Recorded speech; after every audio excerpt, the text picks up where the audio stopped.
Ada jejak sejarah di Karangkamulyan, Ciamis, Jawa Barat.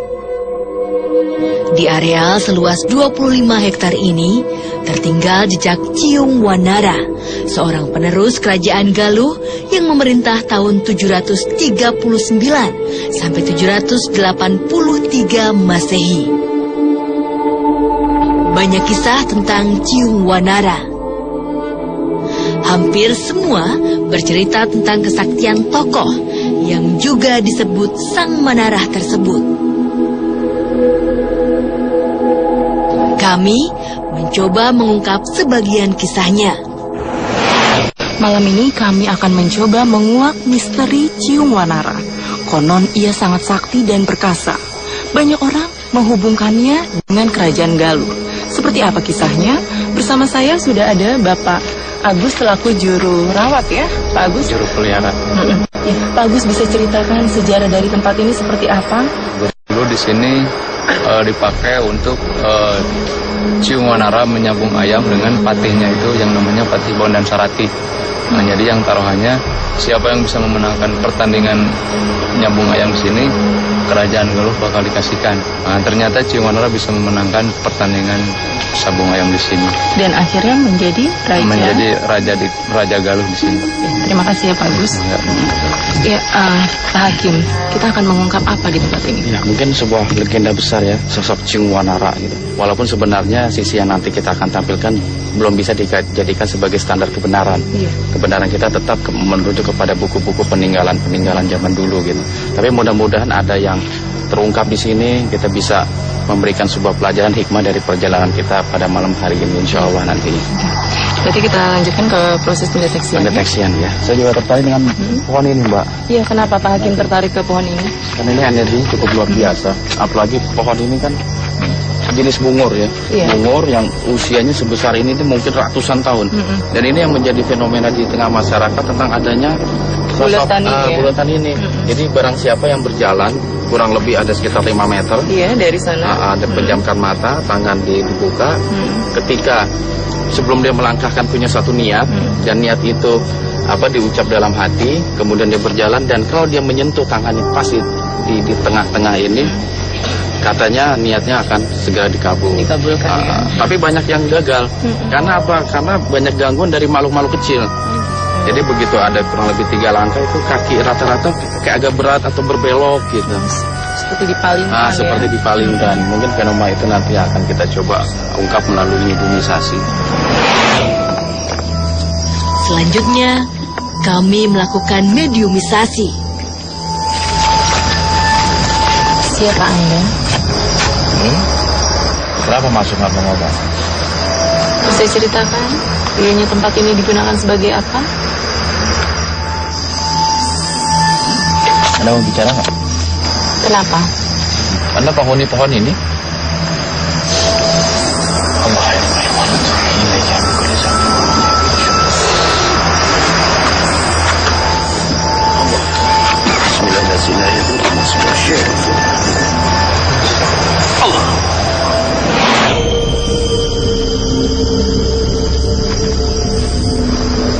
Beberapa kali mediumisasi kami tidak berhasil. Pak Hakim seperti berinteraksi dengan seseorang.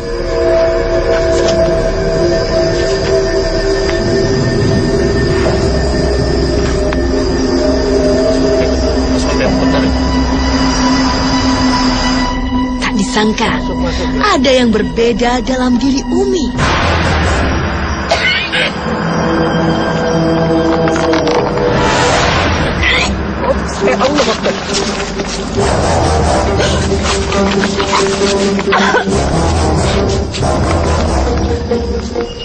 Assalamualaikum.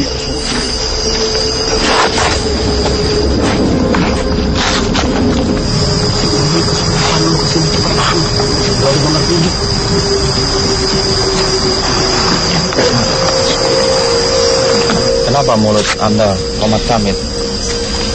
Seperti sedang membaca sesuatu. Bisa dijelaskan? Ada apa saudara memanggil saya? Apakah Anda tahu seluk-beluk tentang sejarah Ciung Wanara dan lokasi ini?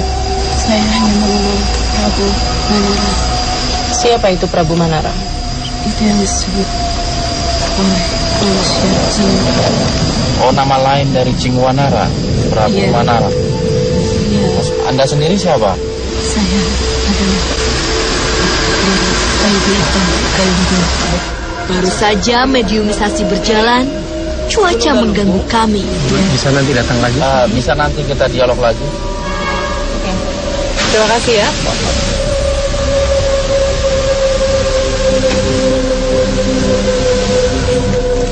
Namun, sepertinya masih ada makhluk yang menguasai Umi. Buat dulu hujan terus. Menembus hujan, dia tak kuasa menghadapi energi tersebut.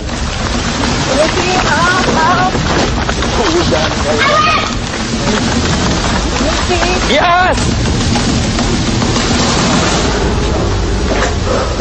Indah Pak Hakim.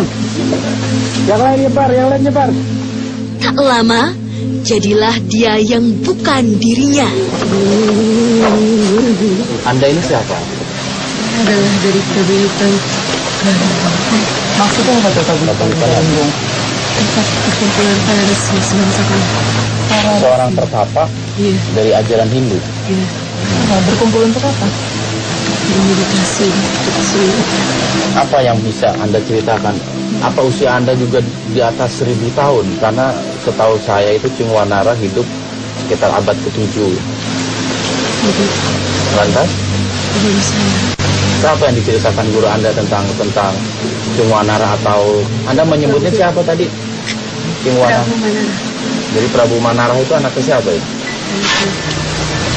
Adi Kusuma dan Nagamini. Adi Kusuma ayah dari Prabu Manara diangkat menjadi seorang raja. Raja apa itu? Raja mana? Kerajaan mana? Menjadi seorang raja Iya. oleh Prabu Sanjaya dari kerajaan Sunda. Karena setiap hari ada keceritakan antara dua kerajaan, Iya. Prabu namanya Adikusuma menikahkan dengan anak seorang adik dari kerajaan Sunda.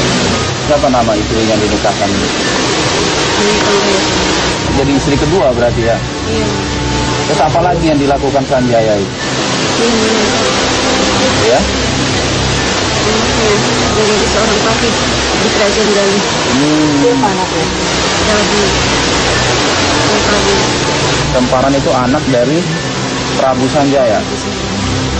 Kenapa Prabu Sanjaya mengangkat anaknya sebagai patih gitu? Kalau dia anak seorang raja, itu untuk apa? itulah siasat Sanjaya Apa yang dia tuju? Apa yang dia inginkan? menyatakan Siapa yang dimata-matai? Lah kenapa kok Sanjaya memata-matai Prabu Pramana, sedangkan Pramana sendiri kan diangkat oleh Sanjaya? Alasannya itu apa?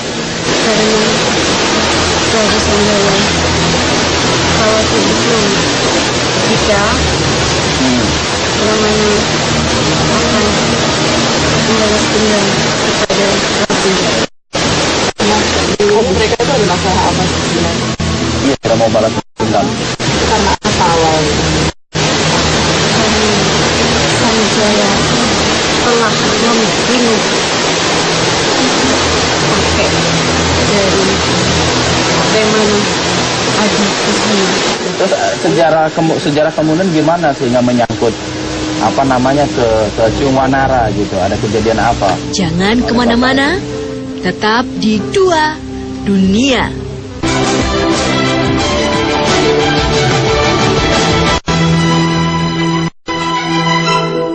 Terus sejarah kemudian gimana sehingga menyangkut ke Cingwanara gitu? Ada kejadian apa oleh bapaknya ini?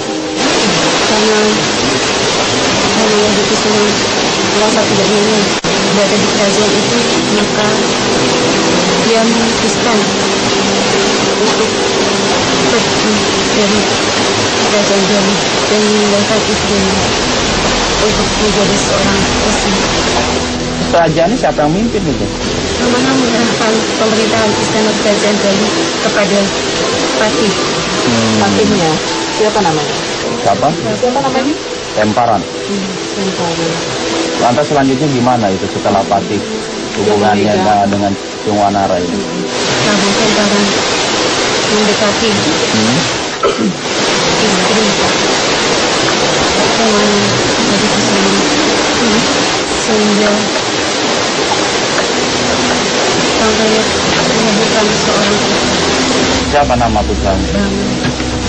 Khawatir perbuatan mereka diketahui, maka Prabu Temparan mengatur siasat dan mengutus seorang prajurit untuk membunuh Prabu Temana Jatiswara.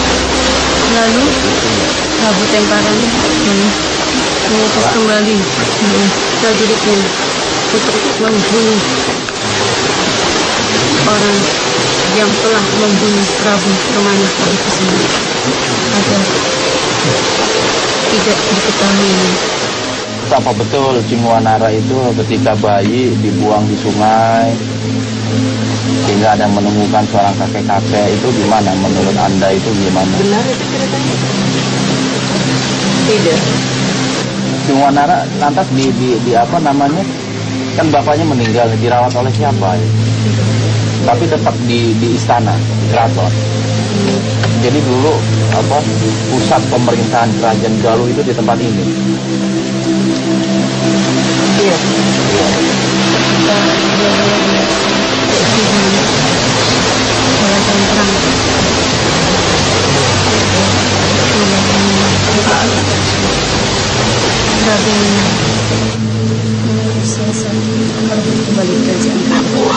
Caranya seperti apa? Siasat apa yang mereka lakukan? Prabu Menara mengetahui bahwa akan ada pesta. Sama. Kalau yang mereka lakukan? Di Ciung Wanara juga apa menyambung ayam. Ya, dia mempunyai seekor ayam jago yang sangat hebat. Begitu juga dengan Prabu Menara akan mengikuti tantangan dari Terus sambung ayamnya seperti apa itu? Apa keinginan mereka itu? Prabu Temparan mengetahui bahwa ayam dari Prabu Menara memiliki kekuatan yang cukup hebat, tapi bukan dengan keangkuhan dan kesombongannya. Dia merasa bahwa ayamnya itu paling hebat. Saat itulah siasat yang tepat. Iya. Karena Prabu Temparan telah berucap kata, jika ayamku mati, maka aku akan mengundurkan diri dari tahta. Ketika kedua belah pihak kerajaan akan datang seorang mesin untuk Kabuyutan. Dari Kabuyutan Galunggung. Iya. Untuk apa dia datang? Untuk Melerai. selisihan itu agar tidak terjadi lagi pertumpahan darah. Akhirnya diputuskan Prabu Menara melakukan kerajaan di kerajaan Galuh dan Galuh menjadi kerajaan Sunda. Berapa lama kira-kira Ciung Wanara jadi kerajaan Galuh? 40 apa? 40 tahun. Terus? Dia meninggalkan kerajaan Kenapa? menjadi seorang. Terus makamnya di mana itu? Makamnya itu Ciung Wanara itu penting juga itu.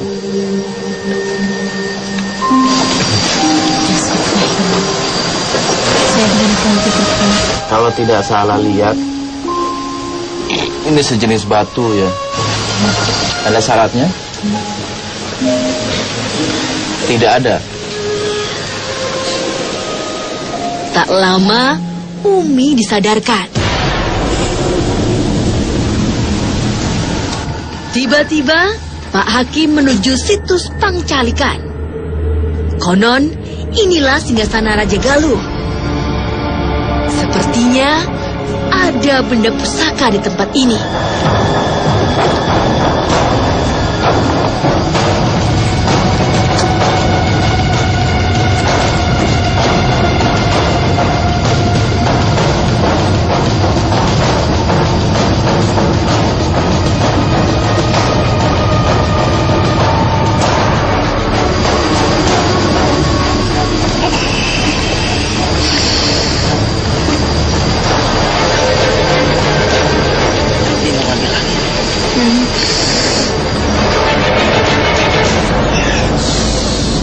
Tak lama, ada mustika di balik selendang.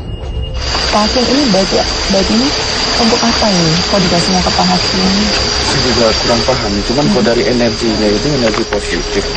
Dan mereka yang datang memberikan ke saya itu, kalau bangsa kita itu seorang resi, seorang pertapa yang hidupnya itu mengabdi kepada Sang Pencipta gitu. Jadi ini mungkin erat kaitannya dengan batin, dengan kesucian, dengan kebaikan akhlak dan lain sebagainya, membuat ketenangan dan lain sebagainya. Ininya sih memang buat spiritual.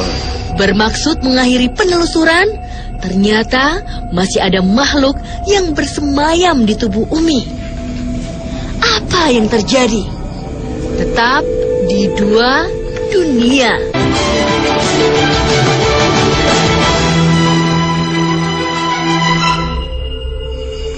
Masih ada energi yang menguasai Umi.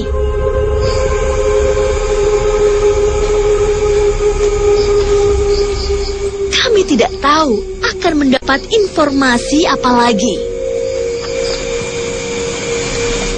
Ada Nyai Resi? Nyai Resi. Berapa banyak Cium Wanara itu memelihara Ayam. Memelihara ayam? Itu dirawat dari kecil atau pemberian dari siapa? Atau dari telur?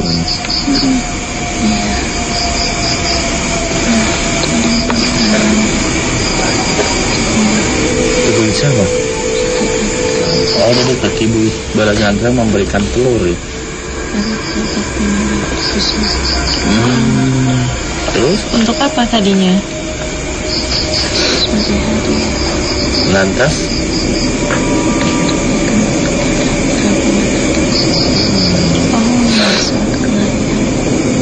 Jadi emang telur itu ada sebelum Manara dilahirkan ya? Yang dipersiapkan untuk Prabu Manara. Berarti Prabu Manara hanya punya seekor ayam aja? Iya. Iya. Siapa nama ayamnya? Apa bentuknya itu sama dengan ayam yang ada di masa sekarang? Sangat besar. Seberapa besar?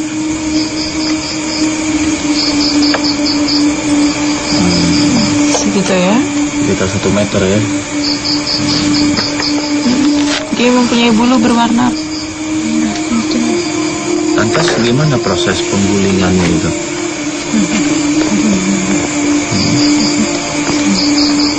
Iya.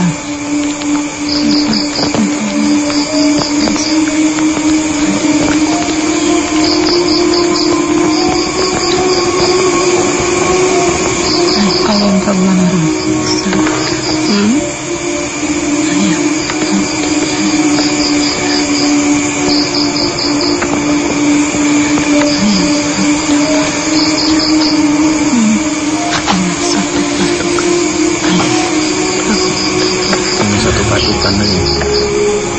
Terus bagaimana situasi kerajaan di saat beliau memerintahkan kerajaan Galuh?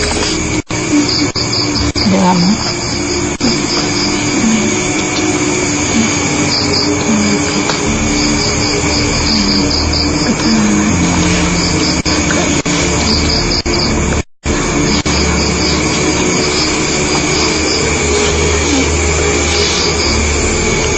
Kenapa? Yang pergi. Puas memberi informasi, Umi sadar kembali.